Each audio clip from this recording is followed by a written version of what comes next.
जयति पराशरसूनुः सत्यवती हृदय नंदनो व्यासः यस्य आस्य कमलगलितं वाङ्मयममृतं जगत्पिबति भुजगभूगाभमुद्यम्य हृद्यं निजभुजं दक्षिणं लक्षणाढ्यं ललितमुद्रिक्तविज्ञानमुद्रं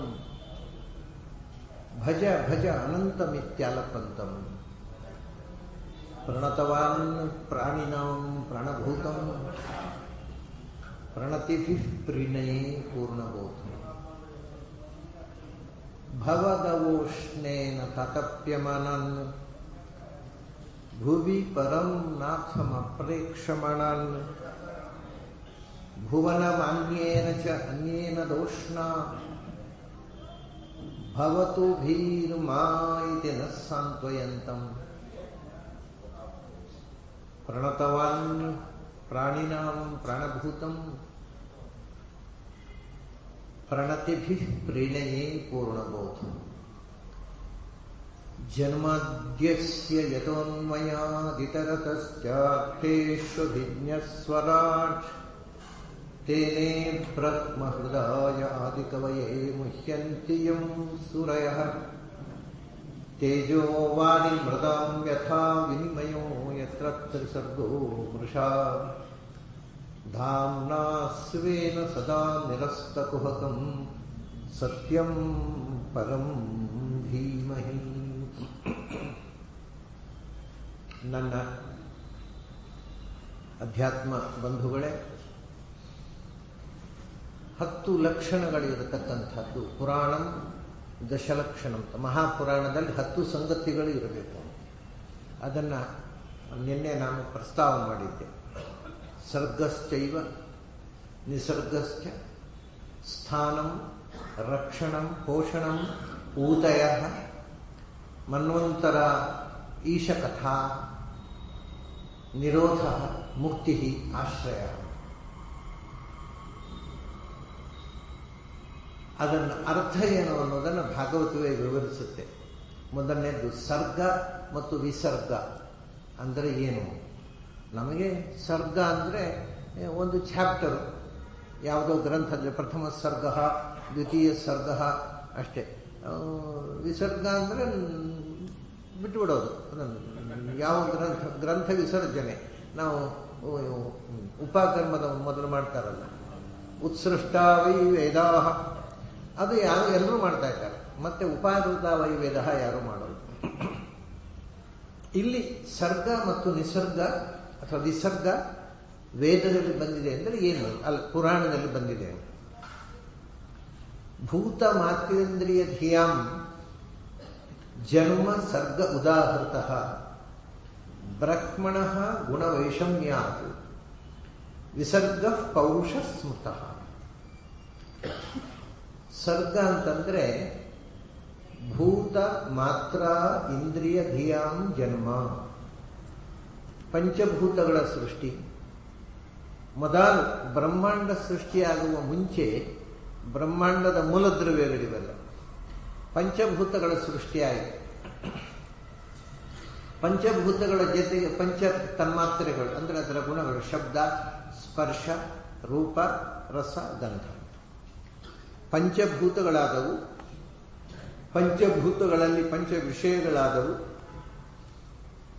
ಆ ಪಂಚ ವಿಷಯಗಳನ್ನು ಗ್ರಹಿಸುವ ಇಂದ್ರಿಯಗಳಾದವು. ಶಬ್ದವನ್ನು ಗ್ರಹಿಸಲಿಕ್ಕೆ ಕಿವಿ, ಸ್ಪರ್ಶವನ್ನು ಗ್ರಹಿಸಲಿಕ್ಕೆ ತ್ವಕ್ಕು, ರೂಪವನ್ನು ಗ್ರಹಿಸಲಿಕ್ಕೆ ಕಣ್ಣು, ರಸವನ್ನು ಗ್ರಹಿಸಲಿಕ್ಕೆ ನಾಲಿಗೆ, ಗಂಧವನ್ನು ಗ್ರಹಿಸಲಿಕ್ಕೆ ಮೂಗು.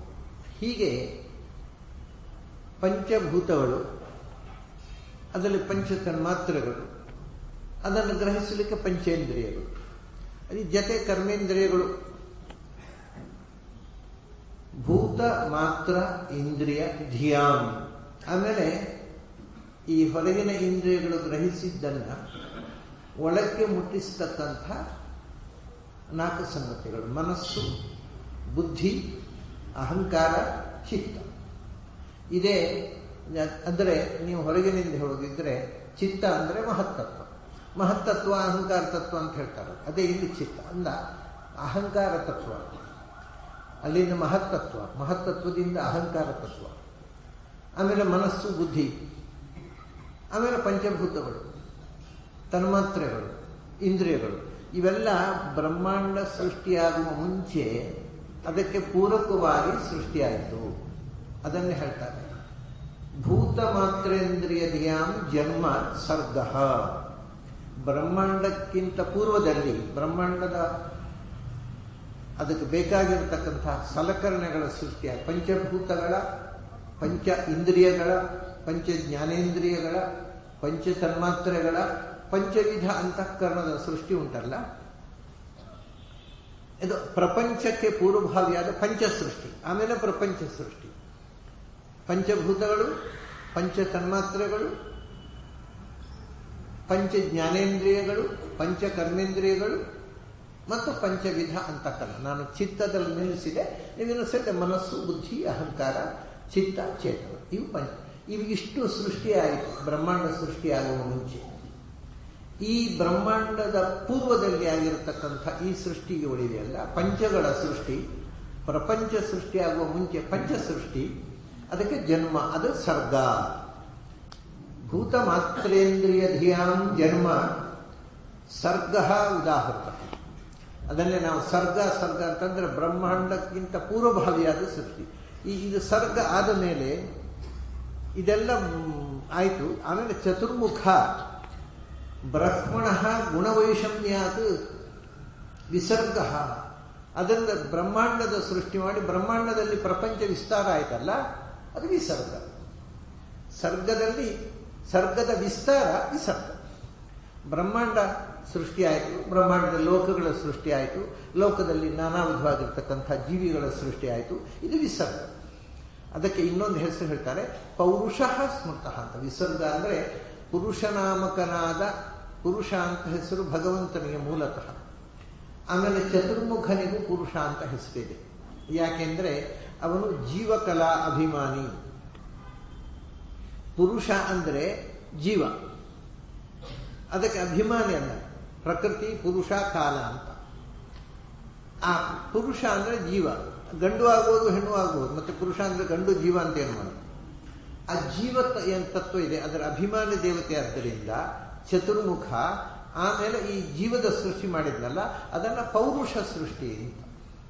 ಪುರುಷನಿಂದ ಆದ ಪುರುಷದ ಸೃಷ್ಟಿ, ಅದು ವಿಸರ್ಗ. ವಿಸರ್ಗ ಮೊದಲು ಆಗಿರ್ತಕ್ಕಂಥ ಬ್ರಹ್ಮಾಂಡದ ಪೂರ್ವಭಾವಿಯಾದ ಸೃಷ್ಟಿಯಿಂದ ಬ್ರಹ್ಮಾಂಡ ನಿರ್ಮಾಣ ಆದಮೇಲೆ ಬ್ರಹ್ಮಾಂಡದ ಒಳಗೆ ಗುಣವೈಷಮ್ಯಾತು. ಯಾಕಂದ್ರೆ ಈ ಎಲ್ಲ ಸೃಷ್ಟಿಗಳಲ್ಲಿ 3 ಗುಣಗಳ ಮಿಶ್ರಣ. ಅದನ್ನು ಗೊತ್ತು, ನಾವು ನಿನ್ನೆ ಈ ದಿನ ನೋಡ್ತಾ ಇದ್ದೇವೆ. 3 ಗುಣಗಳ ಮಿಶ್ರಣದಿಂದ ಅನೇಕ ಕೋಟಿ ಕೋಟಿ ಬಗೆಯ ಜೀವಗಳು, ಜಡಗಳ ಸೃಷ್ಟಿ. ಗುಣವೈಷಮ್ಯಾತು ವಿಸರ್ಗ ಪೌರುಷ ಸ್ಮೃತ. ಸರ್ಗ ಮತ್ತು ವಿಸರ್ಗ ಗೊತ್ತಾಯ್ತು ನನಗೆ, 10ರಲ್ಲಿ 2. ಅಂದರೆ ಸೃಷ್ಟಿಯ ಪೂರ್ಣ ಮೊದಲು, ಬ್ರಹ್ಮಾಂಡದಿಂದ ಮೊದಲು ಸೂಕ್ಷ್ಮ ಸೃಷ್ಟಿ ಏನಾಯಿತು, ಅದರಿಂದ ಸ್ಥೂಲ ಪ್ರಪಂಚದ ಸೃಷ್ಟಿ ಏನಾಯಿತು ಅಂತ ಹೇಳುವುದು ಪುರಾಣಗಳ ಮುಖ್ಯ ಉದ್ದೇಶಗಳಲ್ಲಿ ಒಂದು. ಅದನ್ನು ಯಾಕೆ ಹೇಳುವುದು? ದಶಮಸ್ಯ ವಿಶುದ್ಧ್ಯರ್ಥಂ. ಇದರ ಮುಖ್ಯ ವಿಷಯ ಭಗವಂತ. ಭಗವಂತನ ಬಗ್ಗೆ ಸರಿಯಾಗಿ ತಿಳಿಬೇಕಾದ್ರೆ ಅವನ ಸೃಷ್ಟಿಯ ಬಗ್ಗೆ ತಿಳಿಬೇಕು. ಅದಕ್ಕೋಸ್ಕರ ಸೃಷ್ಟಿಯನ್ನು ಹೇಳುವುದು. 3ನೇದ್ದು 2 ಆಯ್ತು 10 ಲಕ್ಷಣದಲ್ಲಿ. 3ನೇದ್ದು ಸ್ಥಾನಂ ಪೋಷಣಂ ಊತಯ. ಅದಕ್ಕೆ ಸ್ಥಿತಿ ವೈಕುಂಠ ವಿಜಯ. ಸ್ಥಾನ ಅಂದ್ರೆ ಸ್ಥಿತಿ, ಅಂದ್ರೆ ಪ್ರಪಂಚವನ್ನ ಅದು ಇದ್ದ ಹಾಗೆ ಇರಗೊಡುವುದು. ಅದು ಇದ್ದ ಹಾಗೆ ಇರಗೊಡುವುದಿಲ್ಲ. ದುಷ್ಟಶಕ್ತಿಗಳದನ್ನು ನಾಶ ಮಾಡಲಿಕ್ಕೆ ನೋಡ್ತಾ ಇರ್ತವೆ. ಅಸುರರು ಭೂಮಿಯನ್ನೇ ನಾಶ ಮಾಡಿಬಿಡಬೇಕು, ಸೃಷ್ಟಿಯನ್ನೇ ನಾಶ ಮಾಡಿಬಿಡಬೇಕು. ಇವನು ಹಿರಣ್ಯಾಕ್ಷ ಏನು ಮಾಡಿದ? ಭೂಮಿಯ ಆಕರ್ಷಣ ಶಕ್ತಿಯನ್ನು ಕಳಚಿ ಅದು ನಾಶವಾಗಬೇಕು ಅಂತ ಪ್ರಯತ್ನ ಮಾಡಿದ. ಆಕರ್ಷಣ ಶಕ್ತಿಯನ್ನು ಕಳಚಿ ಬಿಟ್ರೆ ಭೂಮಿ ಕುಸಿದು ಬಿದ್ದು ಪೂರ್ಣ ನಾಶವಾಗಿ ಹೋಗುತ್ತೆ. ಆವಾಗ ವರಾಹ ಬಂದು, ಭಗವಂತ ವರಾಹನಾಗಿ ಬಂದು ಭೂಮಿಯನ್ನು ಕಕ್ಷೆಯಲ್ಲಿಟ್ಟ. ಬದುಕಿತ್ತದು, ಇದರ ನಾಶವಾಗಿ ಹೋಗ್ತಿತ್ತು. ಭೂಮಿ ಅನ್ನೋದೇ ಇರ್ತಿರಲಿಲ್ಲ.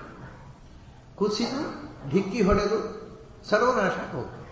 ಅದನ್ನ ಅದಕ್ಕೆ ಸ್ಥಾನಂ ಅಂತಂದರೆ ಯಾವುದ್ಯಾವುದು ಯಾವ ಸ್ಥಾನದಲ್ಲಿ ಇರಬೇಕು ಅಲ್ಲಿ ಅದನ್ನು ಇರಗೊಡುವುದಕ್ಕೋಸ್ಕರ ದುಷ್ಟರನ್ನು ಸಂಹಾರ ಮಾಡಿ ಅದನ್ನು ಯಥಾಸ್ಥಿತಿಯಾಗಿ ರಕ್ಷಣೆ ಉಳಿಸ್ತಾರಲ್ಲ, ಅದು ಸ್ಥಿತಿ. ಅದನ್ನೇ ಸ್ಥಿತಿ ವೈಕುಂಠ ವಿಜಯ ಅಂತ.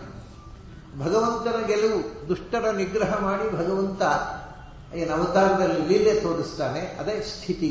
ಅರ್ಥಾತ್ ದುಷ್ಟರನ್ನು ಸಂಹಾರ ಮಾಡೋದಕ್ಕೋಸ್ಕರ ಭಗವಂತ ಏನೇನು ರೂಪಗಳನ್ನು ತೊಟ್ಟು ಬಂದು ಆ ಲೀಲೆ ಆಡಿದ್ದಾನೆ ಅದರ ವಿವರ ಪುರಾಣದಲ್ಲಿ ಬರುತ್ತೆ. ಇದು ಯಾಕೆ?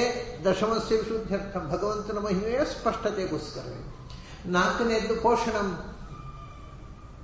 ಪೋಷಣಂ ತದನುಗ್ರಹ ಅಂದರೆ ಸ್ಥಿತಿ ಮಾತ್ರ ಸಾಲದು. ಸ್ಥಿತಿಯಿಂದ ದುಷ್ಟರನ್ನ ನಿರಾಸ ಮಾಡಿ ಆಯಿತು, ಯಥಾಸ್ಥಿತವಾಗಿ ನಿಂತು ಸ್ಟೇಟಸ್ ಕೋ ಅಂತೇಳಿ ಹಾಗೆ ಅದೇ ಅಲ್ಲ. ಆಮೇಲೆ ಅಲ್ಲಿ ಇರತಕ್ಕಂಥ ಸಜ್ಜನರಿಗೆ ಅವರ ಬೆಳೀಲಿಕ್ಕೆ ಬೇಕಾಗಿರ್ತಕ್ಕಂಥ ಒಂದು ವ್ಯವಸ್ಥೆ ಆಗುತ್ತೆ. ಅಂದರೆ ಈ ದುಷ್ಟ ಶಿಕ್ಷಣ ಆಯಿತು, ಶಿಷ್ಟ ಪಾಲನ ಆಗಬೇಕಲ್ಲ, ಅದೇ ಪೋಷಣೆ. ದುಷ್ಟರಿಗೆ ಶಿಕ್ಷೆ ನೀಡುವುದು ಒಂದು ಮುಖ. ಈಗ ಭಗವಂತನ ಅವತಾರದಲ್ಲಿ ಎರಡು, ಒಂದು ಬಲಕಾರ್ಯ, ಒಂದು ಜ್ಞಾನಕಾರ್ಯ ಅಂತ.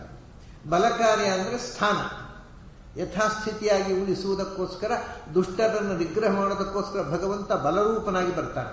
ಅಂದರೆ ಆವಾಗ ಬಲದ ಶಕ್ತಿಯ ಅಭಿವ್ಯಕ್ತಿ. ನರಸಿಂಹ, ಮತ್ಸ್ಯ, ಕೂರ್ಮ, ಪರಶುರಾಮ, ರಾಮ ಇವೆಲ್ಲ ಬಲಕಾರ್ಯದ ರೂಪಗಳು. ಇನ್ನು ಕೆಲವು ಜ್ಞಾನ ಕಾರ್ಯ, ಅದು ಶಿಷ್ಟರಿಗೆ ಜ್ಞಾನ ಕೊಡ್ಲಿಕ್ಕೋಸ್ಕರ ಬರುವಂಥದ್ದು. ದುಷ್ಟರ ಸಂಹಾರ ಆದ ಮೇಲೆ ಶಿಷ್ಟರಿಗೆ, ದುಷ್ಟರು ಹೋದರು, ಅದ್ರ ಏನು ಮಾಡಬೇಕು ಗೊತ್ತಿಲ್ಲ, ಅದಕ್ಕೆ ಶಿಷ್ಟರಿಗೆ ಮಾರ್ಗದರ್ಶನ ಮಾಡೋದಕ್ಕೋಸ್ಕರ ದತ್ತಾತ್ರೇಯ, ಕಪಿಲ, ವೇದವ್ಯಾಸ ಇವರೆಲ್ಲ ಜ್ಞಾನ ಮಾರ್ಗವನ್ನು ಉಪದೇಶ ಮಾಡಲಿಕ್ಕೋಸ್ಕರವೇ ಭಗವಂತ. ಕೃಷ್ಣ ಎರಡೂ ಹೋಗಿ ಬಲಕಾರ್ಯದಲ್ಲಿ 18 ಅಕ್ಷೌಹಿಣಿ ಸೇನೆಯನ್ನು ತನ್ನ ಕಣ್ಣ ನೋಟದಿಂದ ಸಂಹಾರ ಮಾಡಿದ. ಭಗವದ್ಗೀತೆ ಅಂತ ದೊಡ್ಡ ಜ್ಞಾನ, ಭಗವದ್ಗೀತೆ, ಅನುಗೀತೆ, ಉದ್ಧವ ಗೀತೆ, 3 ಗೀತೆಯನ್ನು ಕೊಟ್ಟು ಜ್ಞಾನ. ಹಾಗಾಗಿ ಅದನ್ನೇ ಇಲ್ಲಿ ಎರಡು, ಒಂದು ಬಲಕಾರ್ಯದಿಂದ ಸ್ಥಾನ, ಜ್ಞಾನ ಕಾರ್ಯದಿಂದ ಪೋಷಣೆ. ಜ್ಞಾನವನ್ನು ಕೊಟ್ಟು ಇದು ಭಗವಂತನ 2 ಅವತಾರಗಳಾಯಿತು. ಆಮೇಲೆ ಪೋಷಣಂ ತದನುಗ್ರಹ ಮನ್ವಂತರಾಣಿ ಸದ್ಧರ್ಮಾಹ ಅಂತ. ಆಮೇಲೆ ಏನು ಇನ್ನೊಂದು ಮುಂದಿನ ಕಥೆನೇ ಮನ್ವಂತರಗಳ ಕಥೆ. ಒಂದು ದಿನಕಲ್ಪದಲ್ಲಿ 14 ಮನ್ವಂತರಗಳು. ಈಗ ನಾವು ಇರತಕ್ಕಂಥ ಮನ್ವಂತರ ವೈವಸ್ವತ ಮನ್ವಂತರ, 7ನೇ ಮನ್ವಂತರ. ಇದರ ಮೊದಲನೇ ಮನ್ವಂತರ ಸ್ವಯಂಭೂ ಮನ್ವಂತರ, ಆಮೇಲೆ ಸ್ವಾರೋಚಿಷ, ಉತ್ತಮ, ತಾಪಸ, ರೈವತ, ಚಾಕ್ಷುಷ ಎಲ್ಲ ಆಗಿ 7ನೇದು. ಈ ಮನ್ವಂತರಗಳ ಕಥೆ. ಮನ್ವಂತರಗಳ ಕಥೆ ಯಾಕೆ ಬೇಕಪ್ಪ ನಮಗೆ? ಯಾವ್ಯಾವ ಮನ್ವಂತರ, ಎಷ್ಟು ಮನ್ವಂತರ ಆಯಿತು, ಈ ವರದಿ ತಿಳ್ಕೊಂಡು ನಮಗೇನಾಗುವ ಅಂದರೆ ಮನ್ವಂತರಾಣಿ ಸದ್ಧರ್ಮಾಹ. ಯಾವ್ಯಾವ ಮನ್ವಂತರದಲ್ಲಿ ಯಾವ್ಯಾವ ರೀತಿ ಆ ಮನುಗಳು ಮತ್ತು ಆ ಮನುವಿನ ವಂಶದಲ್ಲಿ ಬಂದಿರತಕ್ಕಂಥ ಋಷಿಗಳು, ಪ್ರತಿಯೊಂದು ಮನ್ವಂತರಕ್ಕೆ ಬೇರೆ ಬೇರೆ ಋಷಿಗಳಿದ್ದಾರೆ, ಸಪ್ತಋಷಿಗಳು. ಆ ಋಷಿಗಳು ಹೇಗೆ ಲೋಕಕ್ಕೆ ಧರ್ಮದ ಬೋಧನೆ ಮಾಡಿದ್ರು ಅಂತ ತಿಳಿಸುವುದೇ ಮನ್ವಂತರದ ಕಥೆ ಅಂದರೆ. ಮನ್ವಂತರದ ಕಥೆ ಅಂದರೆ ಬರೀ ಅವ್ರು ಯಾವ ಮನುಗಳು ಬಂದರು, ಅದು ಏನೇನಾಯ್ತು ಅಂತ ಲೆಕ್ಕಾಚಾರ ಅಲ್ಲ. ಮನ್ವಂತರಾಣಿ ಅಂದರೆ ಸದ್ಧರ್ಮಾಹ. ಪ್ರತಿ ಮನ್ವಂತರದಲ್ಲಿ ಋಷಿಗಳು ಧರ್ಮ ಬೋಧನೆ ಮಾಡಿದ್ದಾರೆ. ಆ ಧರ್ಮ ಬೋಧನೆಯಿಂದ ಧರ್ಮದ ಬಗ್ಗೆ ಋಷಿಗಳು ಹೇಳಿದ ಮಾತೇನು ಆ ಮನ್ವಂತರದಲ್ಲಿ, ಅದರ ನಿರೂಪಣೆಯೇ ಮನ್ವಂತರ. ಮನ್ವಂತರ ಈಶಾನುಕಥಾಹ ಅಂತ ಮುಂದಿನದ್ದು. ಅದರ ಮೊದಲು ಪೋಷಣಂ ಊತಯ ಅಂತ ಒಂದಿದೆ. ಊತಿ ಅಂದರೆ ಏನು ಅಂದರೆ ಊತಯ ಕರ್ಮವಾಸನಾಹ. ಮನ್ವಂತರಾಣಿ ಸದ್ಧರ್ಮಾಹ ಊತಯ ಕರ್ಮವಾಸನಾಹ. ಪ್ರತಿಯೊಬ್ಬ ಮನುಷ್ಯನಲ್ಲಿಯೂ ಕೂಡ, ಪ್ರತಿಯೊಬ್ಬನ ಪ್ರವೃತ್ತಿಯಲ್ಲಿ ಒಬ್ಬೊಬ್ಬರಿಗೆ ಒಂದೊಂದರಲ್ಲಿ ಆಸಕ್ತಿ. ಅವನಿಗೆ ಅದು ಬೇಕು ಅಂತ ಕಾಣುತ್ತೆ, ಇವನು ಇದು ಬೇಕು ಅಂತ ಕಾಣುತ್ತೆ. ಅದಕ್ಕೆ ಏನು ಕಾರಣ? ಯಾವುದೋ ಒಂದನ್ನು ನೋಡಿದಾಗ ಕೆಲವರಿಗೆ ಟೆಂಪ್ಟ್ ಆಗುತ್ತೆ, ಕೆಲವರಿಗೆ ಏನೂ ಆಗೋಲ್ಲ. ಅದು ಕೆಲವು ಸಂದರ್ಭದಲ್ಲಿ ಒಬ್ಬ ವ್ಯಕ್ತಿಯನ್ನು ನೋಡಿದಾಗ ಬಹಳ ದಿವಸದ ಪರಿಚಯ, ತುಂಬ ಹಿಂದಿನ ಪರಿಚಯ ಅಂತ ಫಸ್ಟ್ ಟೈಮ್ ನೋಡ್ತೇವೆ ನಾವು. ಅದೇ ನೀವು ತುಂಬ ಪರಿಚಯ ಇದ್ದ ಹಾಗೆ ಅನಿಸುತ್ತೆ. ಅದಕ್ಕೆಲ್ಲ ಕಾರಣ ಏನು ಅಂದರೆ ಹಿಂದಿನ ಜನ್ಮದಲ್ಲಿ ನೋಡಿರ್ತೀರಾ ಆ ಥರ. ಆಮೇಲೆ ಮತ್ತೆ ಈ ಜನ್ಮ ನೋಡಿದಾಗ ಅದು ನೆನಪಾಗ. ಇದೇ ಊತಿ ಅಂದರೆ ನಮ್ಮ ಹಿಂದಿನ ಜನ್ಮದ ಕ್ರಿಯೆಗಳ ಸಂಸ್ಕಾರದಿಂದ ಈ ಜನ್ಮದಲ್ಲಿ ಆಗತಕ್ಕಂಥ ಪರಿಣಾಮಗಳು. ಮನುಷ್ಯನ ಬದುಕನ್ನು ರೂಪಿಸುವುದೇ ಊತಿ. ಊತಿಯಿಂದ ಹಿಂದಿನ ಜನ್ಮದಲ್ಲಿ ನಾವು ಮಾಡಿರ್ತಕ್ಕ ಕ್ರಿಯೆಗಳು, ಅದರ ಸಂಸ್ಕಾರಗಳು, ಅದರ ನೆನಪುಗಳು. ಅದು ಯಾವುದೋ ಒಂದು ಘಟನೆ ನಡೆದಾಗ ಜಾಗೃತವಾಗುತ್ತೆ, ನೆನಪಾಗುತ್ತೆ. ಎಲ್ಲ ಒಂದು ಕಡೆ ಬರ್ತಾರೆ. ಮೊನ್ನೆ ಅವರು ಒಂದು ಕಥೆ ಹೇಳಿದರು. ಉಡುಪಿಗೆ ಹೋಗಬೇಕು, ಕೃಷ್ಣನ ದರ್ಶನ ಮಾಡಬೇಕು ಅಂತ ಉಡುಪಿಗೆ ಬಂದರು. ಫಸ್ಟ್ ಟೈಮ್ ಅವ್ರ ಜೀವನದಲ್ಲಿ ಮೊದಲ ಬಾರಿ ಉಡುಪಿ ಬಂದಾಗ ಅವ್ರು ಹೇಳ್ತಾರೆ, ಉಡುಪಿಯ ಕೃಷ್ಣ ಮಠದ ಒಳಗೆ ಹೋದಾಗ ಅದರ ಒಂದೊಂದು ಪಾರ್ಶ್ವ ಒಂದೊಂದು ಭಾಗವೂ ಕೂಡ ನನಗೆ ತೀರ ಪರಿಚಿತ ಅನ್ನಿಸಿತು. ಅಂದರೆ ಅವ್ರು ಹಿಂದಿನ ಜನ್ಮದಲ್ಲಿ ಖಂಡಿತವಾಗಿ ಉಡುಪಿ ಬಂದಿತ್ತು. ಪೂರ ತೀರ ಪರಿಚಿತ, ನನಗೆ ಪರಿಚಿತವಾದ ಜಾಗಕ್ಕೆ ಬರ್ತಾ ಇದ್ದೇನೆ ಅನ್ನಿಸಿತು. ಇದು ಊತಿ. ಇನ್ನೊಬ್ಬರು ನಮ್ಮ ಪರಿಚಯದವರು ನಿಮಗೆ ಊತಿಯ ವಿಚಿತ್ರ ಅದರ ಬಗ್ಗೆ ಕಥೆ ಹೇಳ್ತಾ ಹೋದರೆ ಅದೇ ಒಂದು ದೊಡ್ಡ ಪುರಾಣ ಆಗುತ್ತೆ. ಭಾಗವತ ಪುರಾಣ ಬಿಟ್ಟು ಹೊರಗೆ ಹೋಗ್ತಾರೆ. ಆದರೆ ನೀವು ಒಂದು ದೃಷ್ಟಾಂತ ಹೇಳಬೇಕು. ನಾವು ಅವರು ಪಾಪ ಉಡುಪಿಯಲ್ಲಿ SSLC ಆಯಿತು ಅವರಿಗೆ. ಇದು ಅವರು ಈಗ ಅವರಿಗೆ 60-70 ವರ್ಷ ಆಯಿತು. ಇನ್ನು ನಾನು ಹೇಳುವಂಥ ಒಂದು 50-60 ವರ್ಷ ಹಿಂದೆ SSLC ಆಯಿತು. ತಂದೆಗೆ ಬಡತನ. ಅವರು ಹೇಳಿದರು, ಅಪ್ಪ ನನಗೆ ಮುಂದೆ ಕಲಿಸಲಿಕ್ಕೆ ದುಡ್ಡಿಲ್ಲ, ನೀವೇನಾದರೂ ಉದ್ಯೋಗ ಮಾಡು. ಏನು ಉದ್ಯೋಗ ಮಾಡೋದು? ಗವರ್ಮೆಂಟ್ ಹಾಸ್ಪಿಟಲ್ನಲ್ಲಿ ಮೇಲ್ ನರ್ಸ್ ಆಗಿ ಕೆಲಸಕ್ಕೆ ಸೇರಿದರು. ಎಷ್ಟು ಆವಾಗ ಇದು 50-60 ವರ್ಷದ ಹಿಂದೆ. ಮನೆಗೆ ಅವ್ರ ಖರ್ಚಿಗೆ ಸಾಕಾಗ್ತಿತ್ತು. ಏನೋ 40-50 ಏನೋ ಸಂಬಳ ಬರ್ತಿತ್ತು, ಚಿನ್ನ ಸಂಬಳ. ಅವ್ರಿಗೆ ಏನು ಮಾಡಬೇಕು? ಮುಂದೆ ಕಲೀಲಿಕ್ಕೂ ಅವಕಾಶ ಇಲ್ಲ. ಇದಕ್ಕಿಂತ ಬೇರೆ ಕಡೆ ಹೋಗಲಿಕ್ಕೆ ದುಡ್ಡಿಲ್ಲ. ಪರವೂರಿಗೆ ಹೋಗಿ ಎಲ್ಲೋ ಕೆಲಸಕ್ಕೆ ಸೇರೋಣ ಅಂದರೆ ಅಲ್ಲೇ ಅವರಿಗೆ ಕನಸು. ಭಾರಿ ವಿಚಿತ್ರ ಇದು. ಅದಕ್ಕೋಸ್ಕರ ಹೇಳ್ತಾ ಇದ್ದೇನೆ ನಿಮಗೆ, ಮನುಷ್ಯನ ಮನಸ್ಸು ಎಷ್ಟು ವಿಚಿತ್ರ ಅಂತ.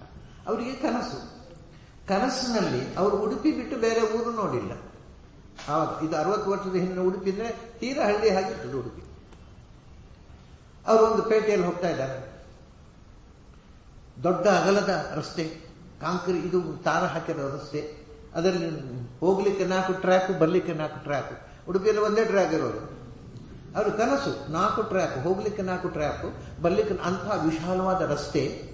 ಅದರ ಎರಡೂ ಸೈಡ್ನಲ್ಲಿ ಸ್ಕೈ ಸ್ಕ್ರೇಪರ್ಸ್, 30-40 ಮಹಡಿಯ ಮನೆಗಳು, ಕಟ್ಟಡಗಳು. ಅದನ್ನೇ ನಡೆದುಕೊಂಡು ಹೋಗೋದು ಇವರು ಕನಸಿನಲ್ಲಿ. ಎಂಥದ್ದು ಇದು ಕತೆ? ನಾವೆಂದೂ ನೋಡಿಲ್ಲ ಇದನ್ನು. ಈ ಕಟ್ಟಡಗಳು, ಈ ರಸ್ತೆ ಯಾವುದೂ ನೋಡಿಲ್ಲ. ಏನಿದು ಗೊತ್ತಿಲ್ಲ. ಅವರಿಗೆ ಪ್ರಾಯ ಅಂಥ ಒಂದು ದೊಡ್ಡ ಪೇಟೆಗೆ ಹೋಗಬೇಕು, ಪೇಟೆಯಲ್ಲಿ ಬದುಕಬೇಕು ಅಂತ ಅನ್ನೋ ಮನಸ್ಸಿನ ಆಸೆಯೇ ಕನಸಿನ ರೂಪದಲ್ಲಿ ಕಾಣುತ್ತೆ ಅಂತ ತಿಳ್ಕೊಂಡ್ರು ಅವರು. ಇದು ರಿಪೀಟೆಡ್ಲಿ ಕನಸು ಬಿಟ್ಟಿತ್ತು ಇವರಿಗೆ. ಆಯಿತು. ಆಮೇಲೆ ಅಕಸ್ಮಾತು ಅವರಿಗೆ ಈ ಕೆಲಸ ಬಿಟ್ಟು ಶಿಪ್ಪಿನಲ್ಲಿ ಸರ್ವ್ ಮಾಡುವ ಕೆಲಸ, ಅಲ್ಲಿ ಬಂದವರಿಗೆ ಕಾಫಿ ತಿಂಡಿ ಊಟ ಶಿಪ್ಪಿನಲ್ಲಿ ಸರ್ವ್ ಮಾಡುವ ಕೆಲಸ, ಸ್ವಲ್ಪ ಇದಕ್ಕಿಂತ ಹೆಚ್ಚು ಸಂಬಳ ಸಿಗುತ್ತೆ ಅಂತ ಅಲ್ಲಿಗೆ ಸೇರಿದರು. ಆ ಶಿಪ್ಪಿನಲ್ಲಿ ಸಮುದ್ರದಲ್ಲೇ ವಾರಗಟ್ಟಲೆ ಪ್ರಯಾಣ. ಬಂದವರಿಗೆ ಅವರ ಶಿಪ್ಪಿನಲ್ಲಿ ಸ್ಪೆಷಲ್ ರೂಮಿಗೆ ಒಂದು ಸಪ್ಲೈ ಮಾಡೋ ಕೆಲಸ ಇವರಿಗೆ. ಅವರು ಒಬ್ಬ ಅಮೇರಿಕನ್ನ ಶಿಪ್ಪಿನಲ್ಲಿ ಪ್ರಯಾಣ ಮಾಡ್ತಿದ್ರು. ಬಹಳ ಚೂಟಿಯಾಗಿದ್ದರು, ನೋಡ್ಲಿಕ್ಕೆ ಒಳ್ಳೆ ಸುಂದರವಾದ ಒಳ್ಳೆ ಪರ್ಸನಾಲಿಟಿ, ಚೆನ್ನಾಗಿದ್ರು, ತುಂಬ ಚುರುಕಾಗಿದ್ದರು. ಇವರು ಅವರಿಗೆ ಊಟ ಗೀಟ ತಂದುಕೊಟ್ರು. ಬಹಳ ಖುಷಿಯಾಗ್ಬೋದು ನನಗೆ. ನೀನು ಯಾಕೋ ಇಲ್ಲಿ ಕಷ್ಟಪಡ್ತಿ, ನೀನು ಅಮೇರಿಕೆಗೆ ಬಾ, ನಿನಗೆ ನಾನು ಜಾಬ್ ಕೊಡ್ತೇನೆ ಅಂತ ಹೇಳಿದ ಅವ. ಅಡ್ರೆಸ್ ಕೊಟ್ಟು ಹೋದ. ಇವ್ರಿಗೆ ಹಾಗಾದ್ರೆ ಅವನು ಅವಕಾಶ ಸಿಕ್ಕಿದ್ದು ಹೋಗುವ ಅಮೇರಿಕೆಗೆ ಅಂತ. ದುಡ್ಡಿಲ್ಲ, ಯಾರ ಥರ ಸಾಲ ಮಾಡ್ಕೊಂಡು ಅಮೇರಿಕೆಗೆ ಹೋದರು. ಅವಾಗೆಲ್ಲ ನಿಮಗೆ ಇಷ್ಟೇನಿಲ್ಲ, ಈಗದಷ್ಟೇನೂ ಇಲ್ಲ. 1,000-2,000 ರೂಪಾಯಿದ್ರೆ ನೀವು ಅಮೇರಿಕಕ್ಕೆ ಹೋಗ್ಬೋದು. ಆವಾಗದ ಕಥೆ ಯಾಕೆ, 1970s ನಾನು ಫಸ್ಟ್ ಟೈಮ್ ಅಮೇರಿಕ ಹೋದಾಗ 9,000ಕ್ಕೆ ಟು ಆ್ಯಂಡ್ ಫ್ರೋ ಟಿಕೆಟ್. ಅಮೇರಿಕಕ್ಕೆ ಹೋಗಿ ವಾಪಸ್ ಬರೋ ಟಿಕೆಟ್ ಕೊಟ್ಟಿದ್ರು ಫ್ಲೈಟು. ಈಗ 9,000 ಇಲ್ಲಿಂದ ಮಂಗಳೂರಿಗೆ ಹೋಗಿ 9,000 ಹೇಳ್ತಾರೆ ಫ್ಲೈಟ್ನಲ್ಲಿ. ಆಯಿತು, ಎಷ್ಟೋ ಒಂದು 2,000 ಸಾಲ ತಗೊಂಡು ಅಮೇರಿಕೆಗೆ ಹೋದರು. ಅಮೇರಿಕ ಹೋದರೆ ಅವನು ಇವರಿಗೆ ಜಾಬ್ ಕೊಟ್ಟ. ಅವನು ಒಂದು ಹಾಸ್ಪಿಟಲ್ ನಡೆಸ್ತಾ ಇದ್ದ. ಹಾಸ್ಪಿಟಲ್ನಲ್ಲಿ ಸೂಪರ್ವೈಸರು ಅಂತ ಜಾಬ್ ಕೊಟ್ಟ. ಇವರು ಆ ಹಾಸ್ಪಿಟಲ್ಗೆ ಹೋಗಬೇಕು, ಹೋಗ್ತಾರೆ. ಅದೇ ರಸ್ತೆ, ಅದೇ ಸ್ಕೈ ಸ್ಟೇಜ್. ಯಾವುದನ್ನು ಮೊದಲು ಕನಸಿನಲ್ಲಿ ಕಂಡಿದ್ದರೋ ಅದನ್ನು ಎಚ್ಚರದಲ್ಲಿ ಕಂಡದ್ದು ಮತ್ತೆ. ಏನಿದು ಅಂದರೆ 2 ಸಾಧ್ಯತೆಗಳಿವೆ. ಮುಂದೆ ನಡೆಯುವುದನ್ನು ಮನಸ್ಸು ಗ್ರಹಿಸುತ್ತೆ, ಮುಂದೆ ಹೀಗೆ ಆಗುವುದನ್ನು ತೋರಿಸಬಹುದು, ಅದು ಸಾಧ್ಯತೆ ಇದೆ. ಅಥವಾ ಅವ್ರು ಹಿಂದಿನ ಜನರು ಅಮೆರಿಕದಲ್ಲಿದ್ದರು, ಹಾಗಾಗಿ ಅವರಿಗೆ ಕನಸಿನಲ್ಲಿ ಮೊದಲು ಕಾಣೋದು ಅಮೆರಿಕ, ಆಮೇಲೆ ನಿಜ ಕಂಡದ್ದು ಆಮೇಲೆ. ಇದರಲ್ಲಿ ಏನು ಎಕ್ಸಾಜರೇಷನ್ ಇಲ್ಲ, 100ಕ್ಕೆ 100ರಷ್ಟು ನಡೆದ ಕಥೆ. ಯಾಕೆ ಹೇಳಿದೆ ಅಂದರೆ ಇದು ಊತಯ. ನಮ್ಮ ಮನಸ್ಸು ಹಿಂದೆ ನಾವು ನೋಡಿದ್ದನ್ನು ಅನುಭವಿಸಿದ್ದನ್ನು ನೆನಪಿಸಿಕೊಂಡು ಈ ಜನ್ಮದಲ್ಲಿ ಅದಕ್ಕೆ ಬೇಕಾದಂತಹ ಚಟುವಟಿಕೆಗಳನ್ನು ಆಕರ್ಷಣೆಗಳನ್ನು ಸೃಷ್ಟಿ ಮಾಡಿದೆ. ಇದು ಬದುಕಿನ ಕಥೆ. ಇದು ಊತಿ ಅಂದರೆ ಪ್ರತಿಯೊಬ್ಬನ ಬದುಕಿನ ಕಥೆ ಅನ್ನೋದ್ರೆ ನಮ್ಮ ಸಂಸ್ಕಾರ, ನಮ್ಮ ವಾಸನೆಗಳು ಅಂದರೆ ಹೂವಿನ ವಾಸನೆ ಅಲ್ಲ, ಸಂಸ್ಕಾರ, ಹಿಂದಿನ ಜನ್ಮದ ಸಂಸ್ಕಾರಗಳು. ಅವು ಹೇಗೆ ಇದೆ ಅದಕ್ಕೆ ತಕ್ಕಂತೆ ನಮ್ಮ ಮೇಲೆ ಈ ಜನ್ಮದಲ್ಲಿ ಕೆಲಸ ಆಗ್ತಾ ಇರುತ್ತೆ. ಇದು ಊತಯ. ಆಮೇಲೆ ಮನ್ವಂತರ. ಆಮೇಲೆ ಈಶಾನು ಕಥಾ ಅಂದರೆ ಏನು ಅಂದರೆ ಈ ಅವತಾರಾನುಚರಿತಂ ಹರೇಶ್ಚ ಅಸ್ಯ ಅನುವೃತ್ತಿನಾಂ ಪುಂಸಾಂ ಈಶ ಕಥಾ ಪ್ರೋಕ್ತ ನಾನಾಖ್ಯಾನೋಪಬೃಂಹಿತ. ಆ ಮನ್ವಂತರದಲ್ಲಿ ಈಶಾನುಚರಿತಂ ಅಂತಿದೆ. ಅದೇನು ಅಂತಂದರೆ ಅವತಾರಾನುಚರಿತಂ ಹರೇಹಿ, ಭಗವಂತ ಯಾವ್ಯಾವ ಮನ್ವಂತರದಲ್ಲಿ ಏನೇನು ಅವತಾರ ತಾಳಿ ಏನೇನು ಲೀಲೆಗಳನ್ನು ತೋರಿಸಿದ, ಇದು ಮುಖ್ಯ. ಆಮೇಲೆ ಈಶ ಅನುಚರಿತ, ಅನುಕಥ. ಅದಕ್ಕೆ ಭಗವಂತ ಅವತರಿಸಿದಾಗ ಅದಕ್ಕೆ ಅನುಗುಣವಾಗಿ ಭಗವಂತನ ಸೇವೆಗೋಸ್ಕರ ಭಗವಂತನ ಅನುವರ್ತಿಗಳಾದ ದೇವತೆಗಳು, ಋಷಿಗಳು, ಚಕ್ರವರ್ತಿಗಳು ಅವರು ಭೂಮಿಯಲ್ಲಿ ಏನೇನು ಮಾಡಿದರು ಅದರ ಕಥೆಯೇ ಈಶಾನುಕಥ. ಇದು ಭಾಗವತದಲ್ಲಿ ಮತ್ತು ಪುರಾಣದಲ್ಲಿ. ಅದೇ ಈ ಅವತಾರಾನುಚರಿತಂ ಯಾರು ಹರೇಹೇ ಮತ್ತು ಅಸ್ಯ ಅನುವರ್ತಿನಾಂ ಪುಂಸಾಂ, ಭಗವಂತನನ್ನು ಅನುಸರಿಸಿಕೊಂಡು ಭೂಮಿಯಲ್ಲಿ ಬರ್ತಕ್ಕಂಥ ಜ್ಞಾನಿಗಳ ಕಥೆ ಭಗವಂತನ ಕಥೆ. ಅದು ಈಶಾ ಕಥಾ ಪ್ರೋಕ್ತ. ಅದು ನಾನಾಖ್ಯಾನೋಪಬೃಂಹಿತ, ಬಗೆ ಬಗೆಯ ಉಪಾಖ್ಯಾನಗಳು, ಬಗೆ ಬಗೆಯ ಇತಿಹಾಸಗಳನ್ನು ಒಳಗೊಂಡಿರ್ತಕ್ಕಂಥ ಆ ಮನ್ವಂತರದಲ್ಲಿ ಆಗಿರ್ತಕ್ಕ ಭಗವಂತನ ಮತ್ತು ಭಗವದ್ಭಕ್ತರ ಅವತಾರದ ಕಥೆ. ಅಲ್ಲಿ ಏನಾಯಿತು, ಸರ್ಗಸ್ಥೆಯೋ ವಿಸರ್ಗಶ್ಚ, ಆಮೇಲೆ ಸ್ಥಾನಂ ಪೋಷಣಂ ಊತಯ ಮನ್ವಂತರ ಈಶಾನ ಕಥಾ. 8ನೇದು ನಿರೋಧ, 9ನೇದು ಮುಗ್ಧಿ, 10ನೇದು ಆಶ್ರಯ. ಇದಿಷ್ಟು. ನಿರೋಧ ಅಂದರೇನು? ನಿರೋಧೋಸ್ಯ ಅನುಶಯನಂ ಆತ್ಮನಃ ಸಹಶಕ್ತಿಭಿ. ನಿರೋಧ ಅಂದರೆ ಬದುಕಿನಿಂದ ನಿರೋಧ, ಬದುಕಿನಿಂದ ಕಳಚಿಕೊಳ್ಳುವುದು. ಏನಾಗುವುದು? ಅದೇ ಪ್ರಳಯದ ಕಥೆ. ಪ್ರಳಯಲ್ಲಿ ಏನಾಗುತ್ತೆ ಅಂದರೆ ಅನುಶಯನಂ ಆತ್ಮನಃ, ಭಗವಂತನ ಜೊತೆಗೆ ಇದ್ಬಿಡೋದು ಅವನ ಹೊಟ್ಟೆ ಒಳಗೆ. ಸಹಶಕ್ತಿಭಿ, ಇವನು ನಿದ್ರೆ, ಇವನ ಎಲ್ಲ ಶಕ್ತಿ, ಜೀವದ ಆತ್ಮದ ಎಲ್ಲ ಜ್ಞಾನ ಸ್ಮರಣೆ ಎಲ್ಲ ಶಕ್ತಿಗಳನ್ನು ಕಳ್ಕೊಂಡು ನಿದ್ರೆಯಲ್ಲಿ ಇದ್ಬಿಡೋದು. ಇದು ಪ್ರಳಯದ ಕಥೆ. ಅದು 8ನೇ. ಪ್ರಳಯದಲ್ಲಿ ಕೆಲವರು ಪ್ರಳಯದಲ್ಲಿ ನಿದ್ರಾವಸ್ಥೆಯಲ್ಲಿ ಮತ್ತೆ ಹುಟ್ಟುತ್ತಾರೆ, ಕೆಲವರು ಹುಟ್ಟದೆ ಮೋಕ್ಷಕ್ಕೆ ಹೋಗ್ತಾರೆ. ಅದು 9ನೇ ಕಥೆ, ಮುಕ್ತಿಯ ಕಥೆ. ಏನು ಹಾಗಂದ್ರೆ ಮುಕ್ತಿ ಹಿತ್ವ ಅನ್ಯಥಾ ರೂಪಂ ಸ್ವರೂಪೇಣ ವ್ಯವಸ್ಥಿತಿ. ಮೋಕ್ಷ ಅಂದ್ರೆ ಏನಪ್ಪ? ಮೋಕ್ಷದ ಕಥೆ ಅಂದ್ರೆ ಏನು? ಅದು ನಾವು ಈಗ ಇದು ಏನು ಅಂದ್ರೆ, ಇದು ನಾಟಕದಲ್ಲಿ ಒಂದೊಂದು ನಾಟಕದಲ್ಲಿ ಒಂದೊಂದು ಮೇಕಪ್, ಒಂದೊಂದು ಜನ್ಮದಲ್ಲಿ ಒಂದೊಂದು ವೇಷ. ನಮ್ಮ ನಿಜ ವೇಷ ಯಾವುದೊಂದು ಗೊತ್ತಿಲ್ಲ, ಯಾವುದೋ ಒಂದು ವೇಷ ಹಾಕೊಂಡು ಬಂದಿರ್ತೇವೆ. ಆ ವೇಷವೇ ನಮ್ಮ ನಿಜ ವೇಷ ಅಂತ ತಿಳ್ಕೊಂಡು ಅದರದ್ದೇ ಆಟೋಪ ಆಡಂಬರ. ಅದಕ್ಕೆ ಏನು ನಮ್ಮ ನಿಜವಾದ ರೂಪ ಅಲ್ಲ ಇದು. ಇದು ಬಂದಿರತಕ್ಕಂಥ ರೂಪ. ಇದು ಅನ್ಯಥಾ ರೂಪ ಅಂದ್ರೆ ನಾವು ಏನು ಅಲ್ಲವೋ ಅದನ್ನು ನಾವು ಆರೋಪಿಸಿಕೊಂಡಿರ್ತಕ್ಕಂಥ ರೂಪ. ಇದನ್ನ ಯಾಕೆಂದ್ರೆ ನಮ್ಮ ರೂಪ ಅದು ಜ್ಞಾನಾನಂದಮಯ, ಜಡ ರೂಪ ಅಲ್ಲ. ಇದು ಜಡ ರೂಪದಲ್ಲಿ ನಾವು ತಿರುಗಾಡ್ತಾ ಇದ್ದೇವೆ.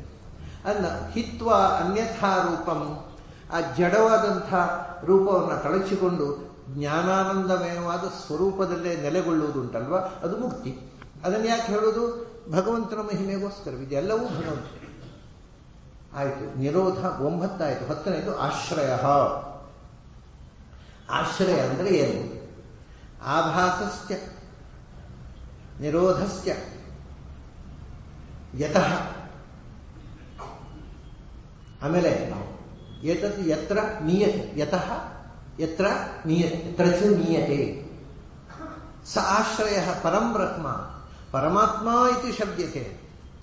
ಈ ಇಡೀ ಜಗತ್ತಿನ ನಿರೋಧ ಮತ್ತು ಆಭಾಸ ಅಂದರೆ ಸೃಷ್ಟಿ ಸ್ಥಿತಿ ಸಂಹಾರ ಸ್ಥೂಲ. ಆಭಾಸಸ್ಯ, ಆಭಾಸ ಅಂದರೆ ಕಾಣಿಸಿಕೊಳ್ಳುವುದು, ಅಂದರೆ ಸೃಷ್ಟಿ. ನಿರೋಧ ಅಂದರೆ ಮುಚ್ಚಿಕೊಳ್ಳುವುದು. ಕಾಣಿಸಿಕೊಳ್ಳುವ ಸೃಷ್ಟಿ ಕಾಣಿಸಿಕೊಳ್ಳದ ಸಂಹಾರ, ಅದು ಪಾಲನೆ. ಎಲ್ಲವೂ ಯತಃ.